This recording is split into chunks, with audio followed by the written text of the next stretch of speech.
شما تصمیم گرفتین که در بر ما باشین، ما را کمک بکنین امام علی رحمانوف و حکومت او را سرنگون بسازیم و ما کردیم این کار را و سر قدرت آمدیم. ما برای شما وعده میتونم این او را سخنی بکنین. ما برای شما وعده میتونم که ما در کوتاه‌ترین فرصت، ما برنامه‌هایی داریم که در کوتاه‌ترین فرصت مردم تاجیکستان از مهاجرت مهنتی به نیاز میکنیم. ما در کوتاه‌ترین فرصت کارخانه‌ها میسازیم در تاجیکستان. ما شرایط فراهم میکنیم که کسایی که سازنده هستن اونها بسازند. ما برای صاحب کارا شرایط فراهم میکنیم و اونها میسازند.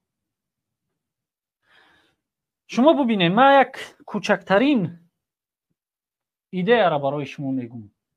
میشه در یک مدت کوتاه از یک ملتی که فقط حیاتش در کارهای قین صرف میکنه، در ساختمان، در دیگر شرط نیست شرح بتیم کدوم کارها، همون کارهایی که ملت تاجیک این حال میکنن، یعنی از یک ملتی که زحمت خیلی هم سنگین میکشن با یک مزد کم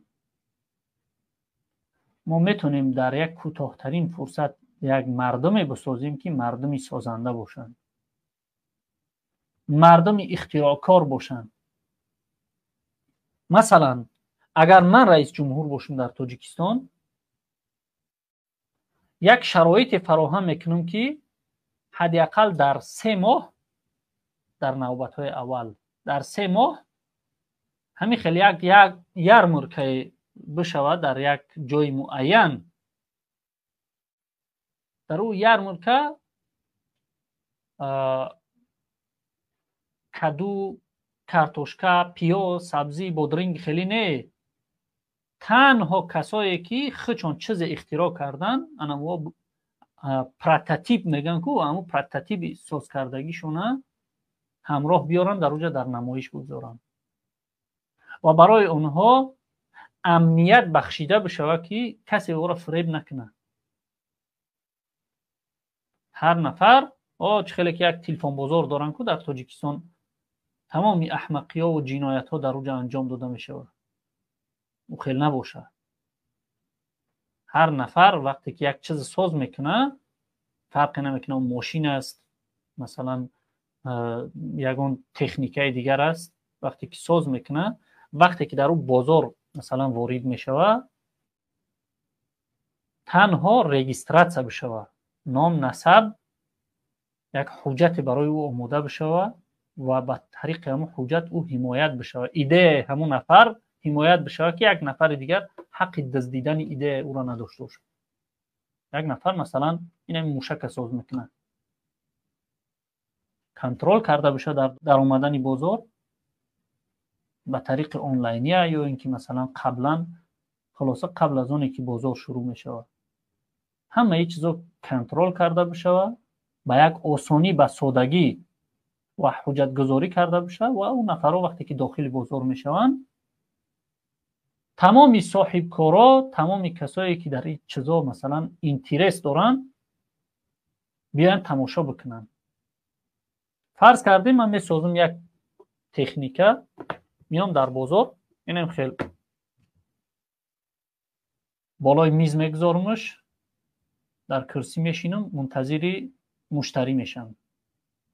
مشتری میآید میبینه این چی است، معلومات میتونم دربارش، چی فایده داره، چی کارا رو انجام میده. و مشتری وقتی که زاینترسو نشید، من 2 نمود تجارت میکنم قطعی او. یکم همین پروتотиپ مرا تو میتونی که بخری، اینا پتنتی که مرا در داخل در بازار در اومدن ده مثلا دولت برای من داد، قطعا پتنتش میخریش، یا اینکه تو مرا قطعی همین چیز میخری و من میرم همچون یک انجینیر، تو سرمایه گذاری میکنی، من کار پیش میبرم. من مطمئن هستم که اگر همچنین یک کاری بشود در تاجیکستان ما نفرهای خیلی زیاد است که دیگر دست از این همی شکتورکنی و کفل زنی میکشن رو میارن با اختراعکاری و میتونن ملت ما ملتی هست که اگر برای او شرایط داده بشود عالمترین مردم های دنیا میشوند. من در این چیز ایمان دارم، چرا که بیرونی گفتنی نفر خریطه دنیا را بدون یگان نقصان و یگان جا سفر نکرده کشیدگی است.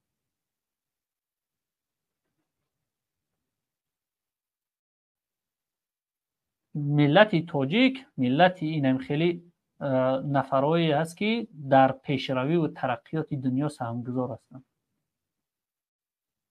تنها برای شرایط دادن در کار و ذوقمند کردن در کار این مردم.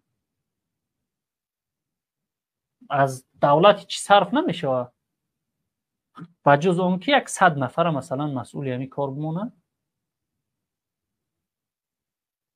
کاغذ قلم در دستشون بتیه که امنیتی همو نفرها رو تأمین بکنن.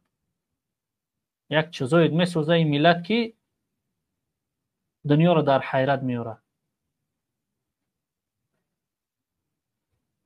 من مطمئن هستم که همچنین اگر یک بازار در تاجیکستان ساخته بشه شاید در 1 سال و 2 سال اینترست پیدا نکنه و بالای کار کردن در کار برای اینترست پیدا کردن رکلامه ها با طریق یوتیوب و همین چیزایی که عین حال بی پول هستن آیا در یک نرخی خیلی هم پایان میشه که انجامش بده. وقتی اگر همه چیز کاملا ساخته بشه من مطمئن هستم که اینترست تمام دنیا در تاجیکستان میشه. تمامی ثروتمندان و صاحبکاران دنیا به تاجیکستان میریزن.